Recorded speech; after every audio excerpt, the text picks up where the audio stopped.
It's 0600. What's the O stand for? Oh, my God, it's early. Wake me up, wake me up, wake up, wake me up. So wake me up, wake up. Rob Thompson. Ginobili the other way in transition to the left hand slam. I want some nasty. Rudy J. Cowboys win. How else would you settle this game? How about this, Cowboys? Begin each day as if it were on purpose. I wake up in the morning, I piss excellent. R&R in the morning on 94.1 San Antonio Sports Star.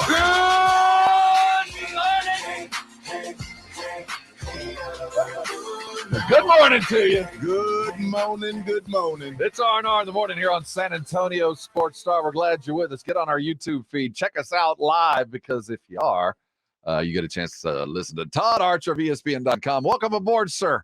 We're glad you're here on a Guys, how we doing? Outstanding. Fantastic. So Let's talk Colorado Buffaloes. Okay. I'm kidding, Todd. I'm kidding. Wait a minute, you guys were awake that late? Wow. Heck yeah. Guys, So were you, wow. Todd. Were you a little bit tired Sunday? A little bit. It was it's all things Dion, right? I guess so. man, oh man, should have the Heisman now, I guess, right?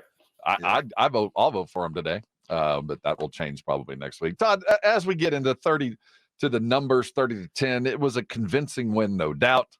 Certainly the theme of the day will be the 5 field goals and red zone efficiency. Let's look at the broad thing. Takeaways from the game, the offense that you saw, its implementation, DAKS night, everything kind of wrapped up into what only Todd Archer can tell us. Yeah, I think this is the offensive identity. They want to play to their strength, play to their defense. 2 straight games, they've not turned it over. 2 straight games, Dak without a pick. That's something he didn't do a year ago. He didn't appreciate me asking that question after the game. I heard that, Todd. And look, the red zone stuff, yeah, that's a concern. But honestly, maybe on a couple of those trips, I think McCarthy was like, you know what? We got points. They're not going to score anything on us. Let's just be conservative here. We don't need to kind of force the ball into the end zone. I think McCarthy has done a good job of managing the game and understanding how he needs to play and call plays to win that game in specific. And again, it was a little bit like, we just don't give it away. Don't give any freebies up to the other team, and you're going to win this thing pretty easily. Todd, so in your estimation, it seemed like it was a McCarthy thing. Like, seemed like on 4th and short, they were going.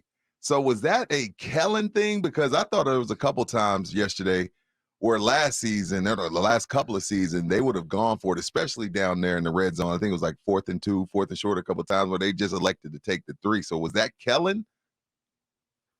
No, I think it's McCarthy had control. Shoot, we got to say he was controlling something. If he wasn't calling the plays, he was definitely managing the game. So no, I think his aggressiveness is, he wants to go for it, but I think part of it is, and he talked a little bit after the game about it, he wants to give his young kicker opportunities, especially early in the season, to build some confidence for the guy. And, he made 5 kicks yesterday.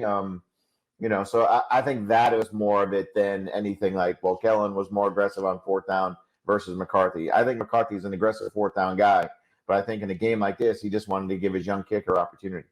Todd Archer joining us via the Buyers Barricade guest lines as he stops by every week of ESPN.com. Was there a concerted attempt to use the tight ends in a lot of different ways, or is that just what the Jets gave them? I think that's kind of what the Jets gave them a little bit, although I got to be honest, there was a drive in the second quarter where the Cowboys ran 8 straight plays without a tight end on the field. Oh, wow. But if you go to the opener, right, what were we talking about? Hey, those tight ends blocked pretty well, but geez, they had a lot of drops, and now they catch 2 touchdown passes, granted 4 and 1 yards, not huge plays. They almost had another touchdown when they gave Hendershot a carry at the goal line. But you look at McCarthy and you look at what this offense, it's not the Jason Witten tight end offense. Right. But he's wanted to use tight ends for a long time in his career when he was in Green Bay. And certainly here, Dalton Schultz got a lot of work. So he believes the tight ends can be a weapon. And I think he likes this young group. I think Jake Ferguson's getting better. I think the one guy that probably should play more is Schoonmaker, their second round tight end. But they like that room and what those guys can do, because they're kind of similar but can do different things in how they move around. Dak was talking about his footwork post game as far as, being in sync with the offense and the offensive line. What's your takeaway from the offensive line through 2 games, Todd? you have to like what you've seen, right? I mean, Yes. he was sacked once yesterday, and you look at the run game, you can say, well, they only averaged 3 yards a carry. They ran it 44 times, so the offensive line has to be doing something right. And you factor in that Tyler Smith has not played the first 2 games. They've had Chuma Edoga, who left in the first half, replaced by an undrafted rookie, TJ Bass. Right. They've not shied away from their offensive line, and we've seen with the Cowboys in recent past, maybe under Jason Garrett, where if they didn't have their 5 guys, they would struggle.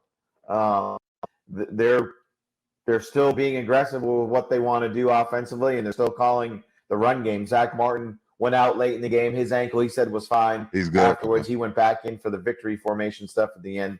So, but will be interesting to see how he is today and how they monitor him. But I think you have to give a plus grade, especially against a Jets front that is one of the better ones in the league. Todd Archer of ESPN.com joining us as we look back at the Cowboy game.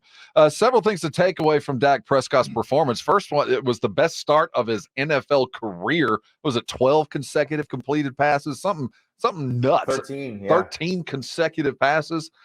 Certainly this is manufactured in this Mike McCarthy offense. How much are we not seeing without Brandon Cooks? That, and not only no Brandon Cooks, but it was the CD Lamb show, right? Right. 13 targets, 11 catches, 143 yards. The next highest target was Tony Pollard, a running back, who had 8 targets.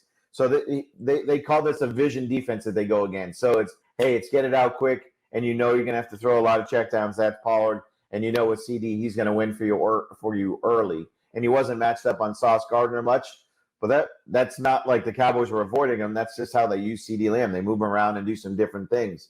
The pass game without Cooks, you lose a little explosion, but I don't think his absence with this knee thing will be long. I bet you he's back this week against Arizona.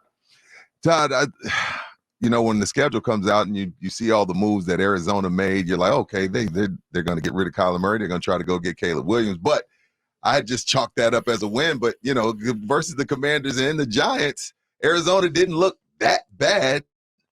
It's going to be a home game for the Cowboys. You know how this goes when they go to Arizona. But how do you see this game playing out coming into next week? Yeah, and weird things happen for the Cowboys when they play out in Arizona a lot of times. I remember way back in the day, I forget, they lost a game on a blocked punt in overtime, maybe. I remember that. Yeah. McBriar broke his foot. Romo might have hurt his finger in that game too. So, we're already penciling the W, right? I did until I watched them play. I was like, well, they're a little bit better than I thought. But it's 3-0. They're probably a little bit better than you thought, but this still has to be a W. Like Micah Parsons versus Josh Dobbs. I mean, And we didn't even bring up the defense, Todd. I mean, it's almost Groundhog Day. Like at this point, we just expect them to go out there and dominate. Right. You take, I hate when you do this, but like Garrett Wilson's 6 to 8 yard catch.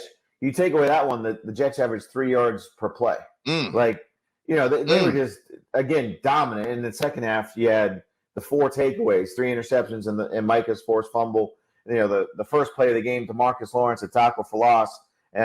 Parsons ends the first drive with a sack. He gets another sack in the second half. I mean, I don't know what else you can say about this defense other than people are going to say, well, the Giants aren't good offensively. The Jets didn't have Aaron Rodgers, and now they're going against Aaron Dobbs. This is the high wire that these guys live on. As soon as Dak throws a pick, everybody's going to be on him. As soon as the defense gives up 2 touchdowns in the game, everybody's going to say, see, they're overrated. You can only play who's in front of you and who's on the schedule and who's playing. Right now, I don't know how anybody can say the Cowboys, the numbers might tell me something might be different. I haven't looked at everybody, but you can't tell me the Cowboys haven't been the most suffocating defense for the first 2 games of the season. He is Todd Archer of ESPN.com. Go there right now. It's got a great article. Jerry talking about minority ownership in the NFL. Great stuff, Todd. Thanks for stopping by this week. We'll see you next Friday or next Monday. Thanks, guys.